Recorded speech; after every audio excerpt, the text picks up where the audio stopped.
The stars had always seemed peaceful to Commander Daniel Price. He stood on the bridge of the starship Resolute and watched the endless black void through the observation window. For nearly a century, humanity had lived among the stars as members of the Galactic Concordat. They had signed treaties, followed rules, and believed they had found their place in the universe.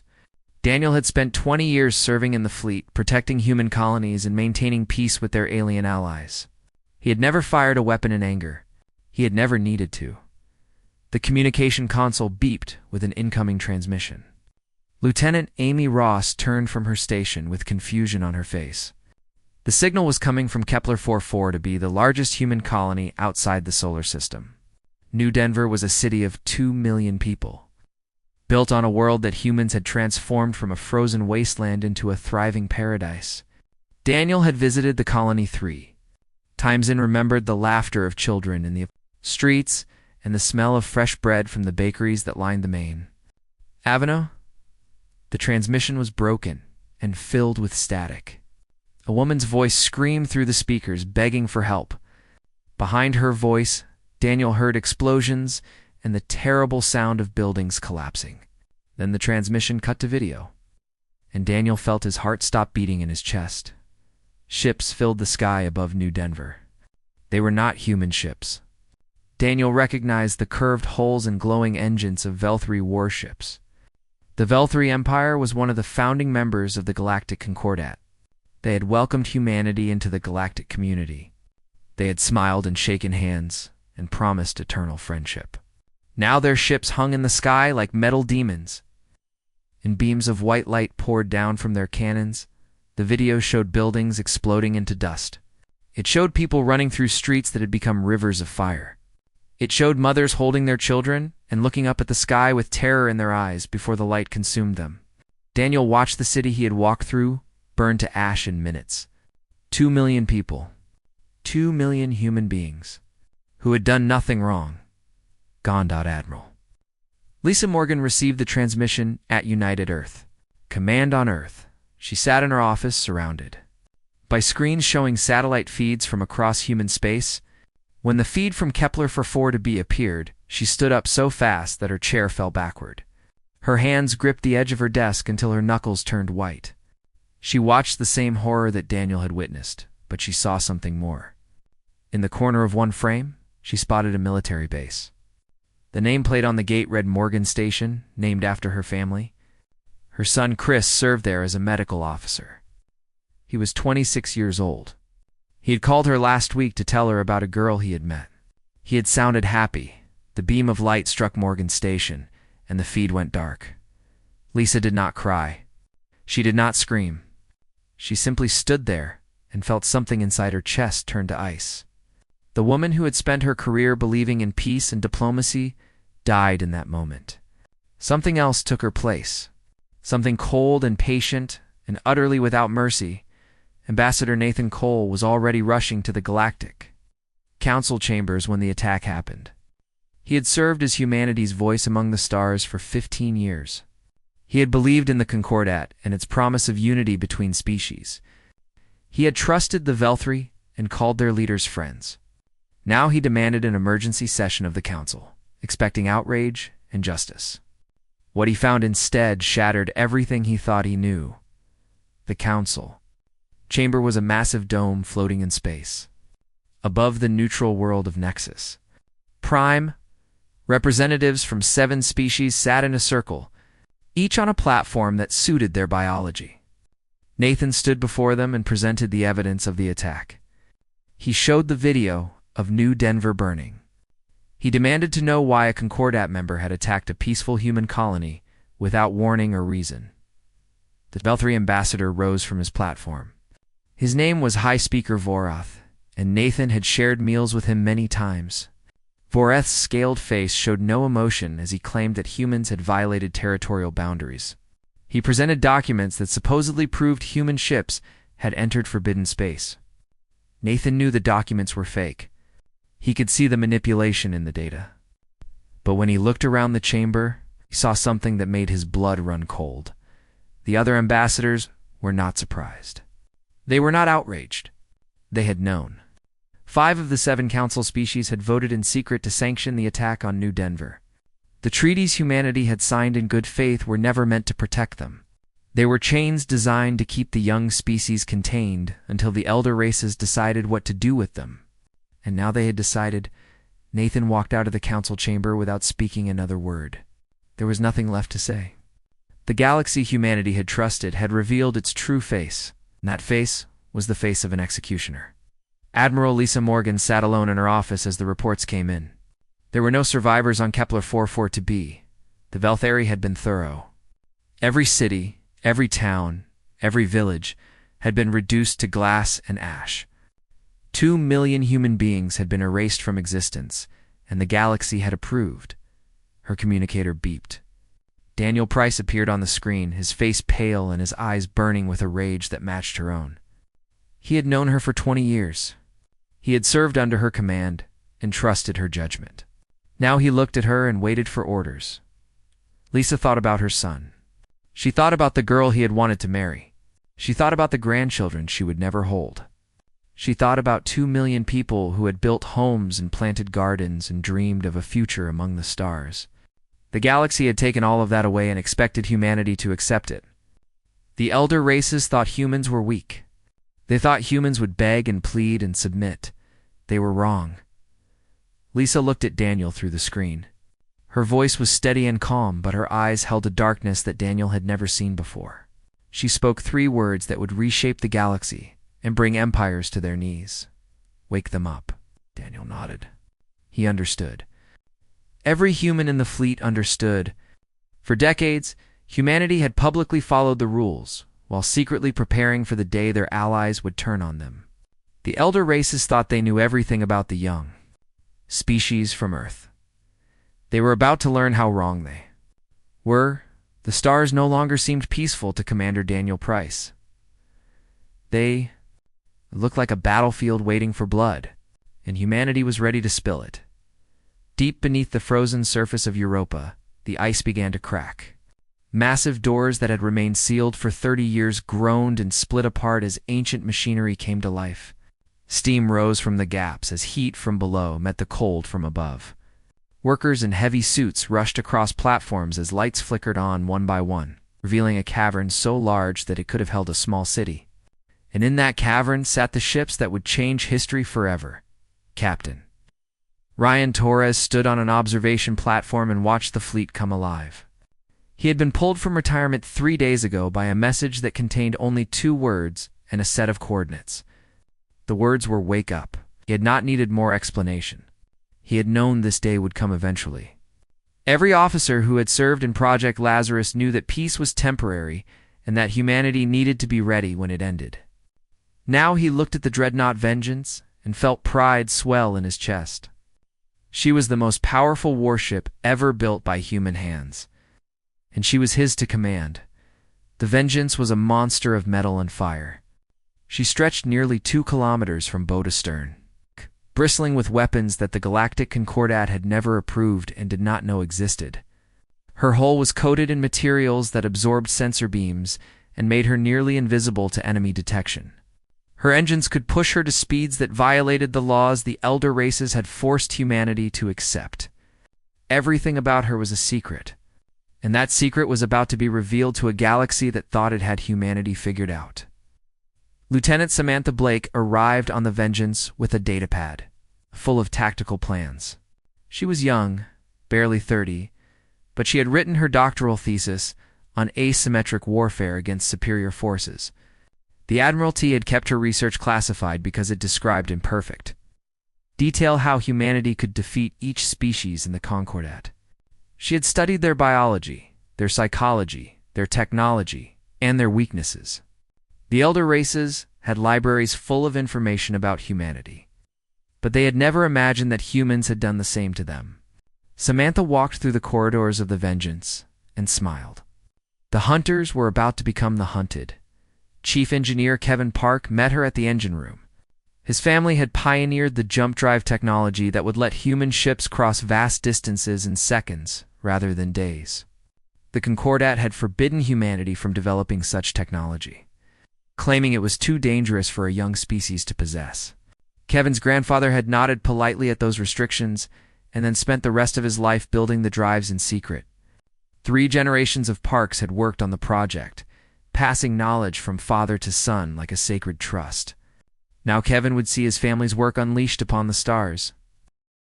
On Titan, in a facility hidden beneath mountains of frozen nitrogen, Dr. Megan Hart activated systems that had been dormant for decades. She was a weapons researcher, one of the brightest minds humanity had ever produced. The Concordat believed that humans had limited themselves to defensive technologies. They believed that humanity lacked the knowledge to create weapons of true destruction. Megan laughed at that belief every day as she walked past rows of devices that could cripple entire fleets. She had studied every species in the Concordat and found their weaknesses. The Velthari were reptilian and relied on external heat sources to maintain their metabolism. Their ships were designed to keep them warm, which made those ships vulnerable to weapons that could drain heat in seconds. The insectoid Kryn communicated through light patterns and could not function in certain visual spectrums. A simple flash of the right frequency would blind them and disrupt their coordination. The aquatic Nalori needed constant hydration, and their ships contained massive water reserves. Strike those reserves and their crews would die gasping within minutes. Every species had a weakness. Humanity had found them all. On Earth. President Scott Graham stood before cameras that broadcast his image to every human settlement in the galaxy. He was a tall man with gray hair and tired eyes, but his voice was steady as he addressed his people. He spoke of the attack on New Denver. He spoke of the betrayal by species they had called friends. He spoke of the 2 million souls who had been murdered for the crime of being human. And then he asked something that no human leader had ever asked before. He asked humanity to unite every nation on Earth. Responded within hours. Old enemies shook hands and forgot ancient grudges. Political parties that had fought for decades agreed to work together. Religious leaders who had never spoken to each other issued joint statements calling for solidarity. The divisions that had plagued humanity since the first tribes formed around ancient campfires dissolved overnight. For the first time since the species crawled out of the oceans, humanity spoke with one voice. And that voice demanded justice. Factories that had built consumer goods switched to producing weapons. Scientists who had studied medicine turned their minds to warfare. Young people who had never held a gun lined up at recruitment centers. The galaxy had struck at humanity, expecting fear and submission. Instead, they had awakened something that had slumbered in human hearts since the dawn of time. They had awakened the warrior spirit that had let humanity survive ice ages and plagues and wars that nearly destroyed the planet. They had made a terrible mistake. Admiral Lisa Morgan stood in the command center at Europa and watched the fleet prepare for launch. 12 dreadnoughts, 40 cruisers, and 200 smaller vessels rose from hidden bases across human space. They gathered in formation like wolves preparing to hunt. Every ship was crewed by volunteers who understood that they might not return. Every officer had sworn an oath to avenge New Denver or die trying. The human fleet was smaller than the combined forces of the Concordat, but size was not everything. Determination mattered, skill mattered, and humanity had both in abundance. The Concordat received a single transmission on every frequency their sensors could detect. It came from no identifiable source and could not be traced or blocked. The message was simple and direct. It contained no threats and no demands. It was merely a statement of fact delivered in a calm human voice. You should have left us alone. High Speaker Voroth received the message in his private chambers aboard the Velthari command station. He had expected weeping and begging from the humans. He had expected pleas for mercy and offers of submission. Instead, he heard those 5 words and felt something he had not experienced in a very long time. He felt fear. The Velthari were the most powerful military force in the galaxy. They had conquered 100 worlds and crushed every enemy who dared to challenge them. But something in that human voice made Voroth's scales tighten against his skin. He ordered his fleet to prepare for battle. He sent messages to his allies demanding that they honor their agreements and provide support. He did everything that a wise commander should do when facing a potential threat, but deep in his hearts, he knew that something had changed. The humans were not going to follow the script that the elder races had written for them. They were not going to accept their role as the weak species destined for extinction. They were going to fight. And Voreth, for all his power and all his ships and all his ancient wisdom, was not certain that the galaxy was ready for what humanity was about to unleash. The universe had made a grave error in judgment. It had forgotten that the small and young could sometimes be the most dangerous of all. It had forgotten that desperation breeds courage. It had forgotten that humans had clawed their way to the top of their own food, chained by being smarter and fiercer and more adaptable than anything else on their world. The stars were about too. Remember, the galaxy expected humanity to cower in their remaining colonies and wait for the end. The elder races had seen this pattern before with other young species. First came the shock of betrayal. Then came the grief and the despair. Finally came the surrender as the weaker species accepted their fate and submitted to the will of their superiors. The Velthri had already prepared the documents for human capitulation. They had planned which colonies to keep as labor camps and which to destroy as examples. They were so certain of their victory that they did not bother to increase their defensive patrols. They should have. Commander. Daniel Price brought his fleet out of jump space in the heart of Velthri territory. The enemy had not detected their approach because human ships moved through dimensions that Velthri sensors could not perceive. One moment the space around the Velthri communication hub was empty. The next moment it was filled with human warships that opened fire before the defenders could even sound an alarm. The communication hub was a massive station that connected all 40 Velthri star systems. Every military order, every government decree, every piece of information that the Empire needed to function passed through this single point. The Velthri had built it this way because they valued efficiency and control. They had never imagined that anyone would be bold enough to attack it. Daniel proved them wrong in spectacular fashion. Human missiles tore through the station's shields like paper. Human cannons ripped apart the defensive platforms before they could power up. Human soldiers in armored suits breached the hull and stormed through the corridors, overwhelming the shocked Velthri guards. The battle lasted less than an hour. When it ended, the hub was a burning wreck, and the Velthri Empire had gone dark. 40 star systems lost contact with each other in a single moment. Fleet commanders could not receive orders from their superiors. Governors could not coordinate with their neighbors. The carefully organized military structure that the Velthri had built over millennia collapsed into chaos overnight. Ships that had been preparing to attack human colonies suddenly found themselves isolated and confused. They did not know where to go or what to do. They did not know if the war was already over or just beginning. Captain Ryan Torres took the vengeance to the Kryn homeworld, while the Velthri were still trying to understand what had happened. The Kryn were the second most powerful military force in the Concordat. With billions of insectoid warriors who fought with perfect coordination, their hive mind let them act as a single organism across vast distances. They were terrifying enemies who had never lost a war in their entire history. Ryan did not plan to fight them directly. He had studied Lieutenant Samantha Blake's research and understood that the Kryn had a weakness that no one had ever exploited. Their communication and coordination depended on specific light frequencies. Disrupt those frequencies and the hive mind would shatter into billions of confused individuals. Vengeance dropped out of jump space above the Kryn military headquarters and deployed a network of satellites. Before the defenders could react, these satellites were not weapons in the traditional sense. They did not fire missiles or energy beams. Instead, they emitted pulses of light in precisely calibrated frequencies that the Kryn nervous system could not process. The effect was immediate and devastating. Kryn soldiers stopped in mid-step and stood frozen as their minds lost connection to the collective. Kryn ships drifted helplessly as their crews forgot how to work together. Kryn commanders issued orders that no one could understand or obey. The most feared military force in the galaxy was reduced to a confused mob in seconds. Ryan could have destroyed them.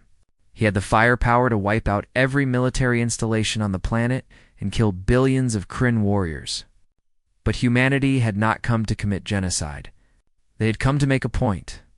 Ryan broadcast a message to the Kryn, leadership explaining exactly what had happened and exactly how easily it could happen again. Then he offered them a choice. They could withdraw from the war and remain neutral, or they could continue fighting and face the consequences. The Kryn chose wisely. Admiral Lisa Morgan personally led the assault on the Nalor slave labor camps. Intelligence had revealed that humans captured from earlier Concordat actions had been sent to Nalo territory for experimentation. The Nalri government had publicly condemned the attack on New Denver while secretly profiting from human prisoners. They had dissected living humans to study their biology. They had tested weapons on human subjects. They had treated people like laboratory animals. Lisa brought fire and fury to the Nalori world of Aquera 7. Her ships punched through the orbital defenses and landed troops at every facility that held human prisoners. The fighting was brief but brutal. Human soldiers showed no mercy to the guards who had tortured their brothers and sisters. When the smoke cleared, 300 human survivors were freed from their cells and carried to safety aboard human ships. But the liberation revealed something even more disturbing. The Nalari had not acted alone. Their experiments had been commissioned by the Galactic Council itself. The elder races had wanted to understand human biology so they could develop more effective ways to eliminate the species. They had planned to use the research to create diseases that would target only humans. They had prepared for genocide while smiling at human ambassadors and speaking of friendship. Lisa stood in the ruins of a Nalari laboratory and looked at the evidence of their crimes. Bodies of humans who had died in agony lay on metal tables. Notes described experiments that would have made monsters weep. She recorded everything and sent it to every news outlet in the galaxy. The universe would see what the Concordat truly was. The Galactic Council convened an emergency session as the scope of humanity's retaliation became clear. The Velthari demanded united action against the human threat. They called for every species to combine their fleets and crush humanity before the situation got worse. They expected their allies to rally to their side as they had agreed in secret meetings years ago. Instead, they found empty chairs that the Sari Republic had withdrawn from the Concordat that morning. Their ambassador delivered a simple statement explaining that the Pasari could not support genocide and would not participate in a war of extermination. The Mordak's dominion followed ours later with their own withdrawal. Both species had watched humanity's response to the attack and recognized something that the elder races had. It's forgotten. Humans did not forget betrayal. Humans did not forgive attacks on their children. Humans did not surrender when the odds were against them. And humans were far more dangerous than anyone had ever imagined. The Velthari High Speaker Vorath stood alone in the council chamber and realized that the war he had started was already slipping beyond his control. 2 of his allies had abandoned him. 2 more were crippled and useless. Only the Nalori remained loyal, and they were too weak to matter. The Grand Alliance that was supposed to crush humanity was crumbling before his eyes. On the bridge of the Resolute, Commander Daniel Price received reports from across the galaxy. Phase 1 of humanity's response was complete. The enemy was reeling and confused. Their alliance was fracturing. Their confidence was shattered. But this was only the beginning. The real reckoning was yet to come. The Galactic Concordat had stood for 10,000 years. It had survived wars and plagues and the rise and fall of empires. The elder races had built it to maintain order and control among the stars. They had created rules and treaties and councils that gave the appearance of fairness while ensuring that power remained in the hands of those who had always held it. For 10,000 years, the system had worked perfectly. In 3 weeks, humanity tore it apart. Ambassador Nathan Cole returned to the council chamber on Nexus Prime. But he did not come as a petitioner begging for justice. He came as a conqueror delivering terms. His shuttle landed in the diplomatic quarters surrounded by human warships that the Concordat had sworn could not exist. He walked through corridors that had once intimidated him and felt nothing but cold determination. The guards who had always looked down on the human ambassador now stepped aside with fear in their eyes. The council chamber was nearly empty. Only the Velthari and the Nalari representatives remained. The others had fled or withdrawn or simply refused to attend. The grand alliance of elder races had collapsed into bickering and blame. Each species pointed fingers at the others. While human fleets prowled through territory they had once considered safe, Nathan stood in the center of the chamber and activated his datapad. Holographic images filled the air around him. Documents and recordings and evidence that humanity had gathered over weeks of careful investigation. He showed the Council and the galaxy the truth about what the Concordat really was. The secret meetings dated back over a century. The elder races had watched humanity emerge onto the galactic stage with growing concern. Humans adapted too quickly. Humans innovated too rapidly. Humans reproduced too efficiently. Left unchecked, the young species would eventually challenge the established order. The elders had decided that this could not be allowed. The treaties they offered humanity were designed to limit growth and suppress development. The trade agreements ensured that humans would remain dependent on alien technology. The territorial boundaries kept humanity contained in a small corner of the galaxy, where they could be easily monitored and controlled. And when the time came, when humanity had grown just strong enough to be useful, but not strong enough to resist, they would be harvested. The plan called for gradual enslavement. Humans would be separated from their colonies and forced to work in mines and factories across the galaxy. Their adaptability made them valuable laborers. Their creativity made them useful for solving problems that other species could not handle. The elder races had not seen humanity as equals or even as threats. They had seen them as resources waiting to be exploited. Nathan played recordings of Concordat leaders, discussing human extinction with casual indifference.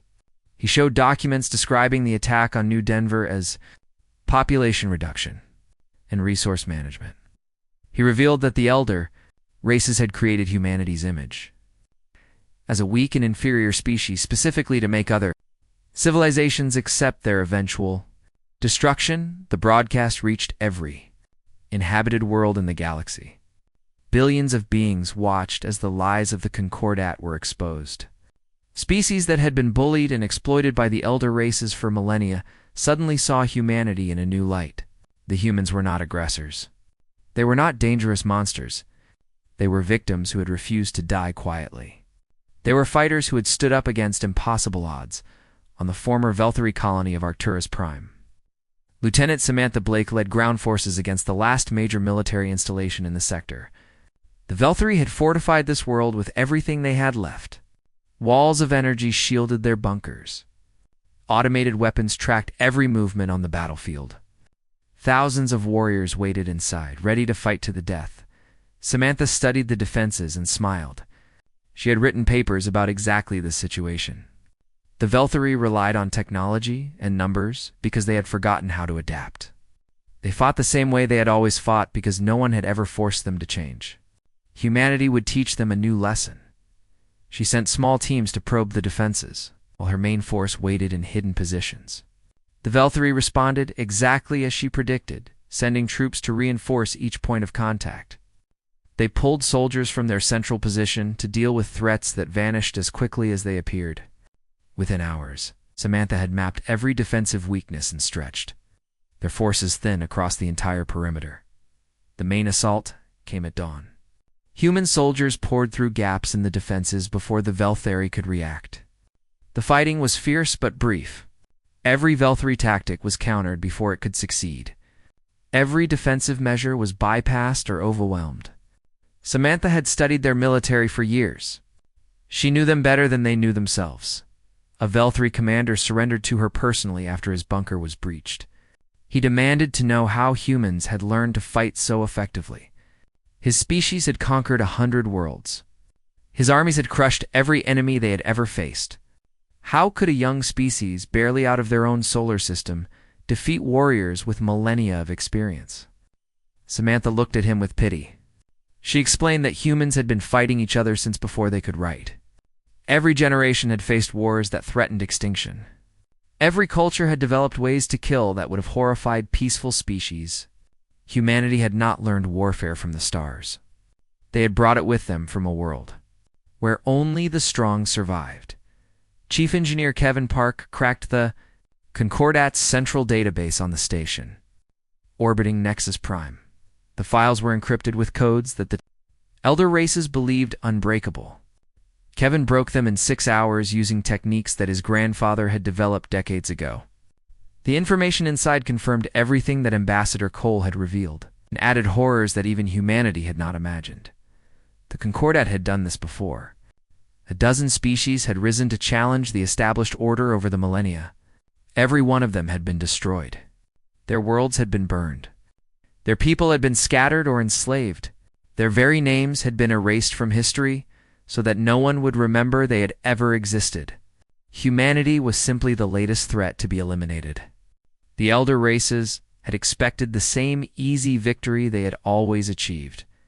President Scott Graham broadcast the findings to every inhabited world. He showed the graves of forgotten civilizations. He named the species that the Concordat had murdered. He promised that humanity would ensure no one else suffered the same fate. The smaller species of the galaxy began to respond. Trade delegations arrived at human outposts offering alliance and support. Military vessels from a dozen worlds volunteered to join human fleets. Rebellions erupted on planets that the elder races had controlled for centuries. The galaxy was waking up to the truth. It was angry. High Speaker Voreth watched his empire crumble from his flagship above the Velthari homeworld. His communication networks were destroyed. His allies had abandoned him. His colonies were falling one by one to human forces or local uprisings. The grand design that had seemed so certain weeks ago had become a nightmare from which he could not wake. He had underestimated humanity. He had assumed they were like every other young species. He had believed that superior numbers and ancient wisdom would guarantee victory. He had been wrong about everything. The reckoning had come. The elder races were not prepared. The war ended not with a final battle, but with a whisper. High Speaker Voroth stood on his flagship and watched the last of his fleet surrender to human forces. His scales had turned pale from stress, and his eyes were empty of the pride that had once burned so brightly. Behind him, his advisors argued about who was to blame for the disaster. Before him, human ships waited patiently for his decision. There was nowhere left to run. There was nothing left to fight with. The Velthari Empire that had dominated the galaxy for 5,000 years was finished. Vorath transmitted his surrender on an open channel. His voice cracked as he spoke the words that no Velthari leader had ever spoken before. He accepted defeat. He agreed to human terms. He admitted that his people had committed crimes against innocent beings. The broadcast reached every corner of the galaxy, and everywhere it was heard. The old order died and something new was born. The remaining Concordat powers followed within days. The Nalari government collapsed when its own people learned the truth about the experiments on human prisoners. The Kryn Collective chose isolation over continued conflict. Species that had ruled the stars for millennia bowed their heads and accepted that their time of dominance had ended. Admiral Lisa Morgan stood on the bridge of her flagship in orbit above Earth. Through the observation window, she could see ships from a dozen species approaching the planet. They came not as conquerors or enemies, but as petitioners seeking humanity's guidance. The galaxy had watched what humanity could do when provoked. Now they wanted to see what humanity would do with power. The new treaties were written on a station above Earth. Human diplomats sat at tables with representatives from every species that wanted peace. The documents they produced were different from anything the galaxy had seen before. There were no hidden clauses designed to exploit the weak. There were no secret provisions allowing genocide. The treaties established rights for all species and protections for all worlds. They created a framework for cooperation that did not depend on domination. Ambassador Nathan Cole chaired the conference that established the Galactic Assembly. This new body would replace the Concordat and its corrupt council. Every species would have a voice. Every world would have representation. The elder races that had once ruled alone would now share power with the young civilizations they had tried to destroy. It was a radical change, and it had only been possible because humanity had refused to accept the role that the universe had assigned them. Nathan looked out at the assembly, hall filled with beings from across the galaxy. Many of them had been enemies just weeks ago. Some of them had participated in the conspiracy against humanity. But Nathan had argued that vengeance was not justice, and that lasting peace required forgiveness. Humanity would not become the thing they had fought against. They would build something better. Commander Daniel Price was promoted to admiral and given command of the peacekeeping forces that would patrol the former Concordat space. His task was not conquest, but protection. Human ships would ensure that no species faced the threat of extermination again. They would respond to disasters and mediate disputes and maintain the stability that the galaxy needed to heal. Daniel had spent his career hoping to never fire a weapon. Now, he would spend the rest of it making sure that others did not have to. Either Captain Ryan Torres retired the Vengeance to a memorial station in orbit around Kepler 44b, the great warship that had brought the Kryn to their knees would never fire its weapons again. Instead, it would serve as a museum and a reminder. Visitors from across the galaxy would walk through its corridors and learn about the war that had reshaped their civilization. They would see what humanity could do when threatened, but they would also see the restraint humanity showed in victory. Below the memorial station, the city of New Denver rose from the ashes. Human engineers worked alongside volunteers from a dozen species to rebuild what the Velthry had destroyed. The streets that had burned now bustled with life again. The gardens that had been reduced to ash now bloomed with flowers from 100 worlds. The colony that was supposed to be humanity's grave had become a symbol of their rebirth. Dr. Megan Hart dedicated herself to sharing human medical technology with the galaxy. Diseases that had plagued alien species for centuries were cured within months, using techniques that human scientists had developed in secret. The knowledge that could have been used as a weapon became a gift instead. Megan traveled from world to world, training local doctors and establishing hospitals that served all beings regardless of species. The woman who had designed weapons of war now saved millions of lives. Lieutenant Samantha Blake became the director of the new Galactic Security Academy. She taught officers from every species how to defend their worlds without becoming conquerors themselves. Her students learned that true strength came not from overwhelming force, but from understanding and adaptation. The woman who had written papers about destroying enemy civilizations now wrote curricula about protecting them. Chief Engineer Kevin Park revealed the secrets of human jump drive technology to the Assembly. The knowledge that his family had hidden for generations was shared freely with all species. Ships from across the galaxy would now be able to travel as quickly as human vessels. The advantage that could have kept humanity supreme was given away in the name of equality. Kevin believed that progress should not be hoarded, but shared. President Scott Graham addressed the first full session of the Galactic Assembly. He spoke of the future that awaited the galaxy if they worked together. He spoke of the exploration of distant stars and the unlocking of mysteries that no single species could solve alone. He spoke of children yet unborn who would inherit a universe built on cooperation rather than conquest.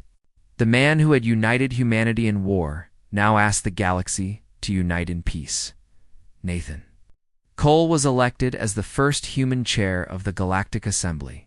In his inaugural address, he stood before representatives of every known civilization and spoke words that echoed across the stars. He said that humanity had come to the galaxy hoping to find friends.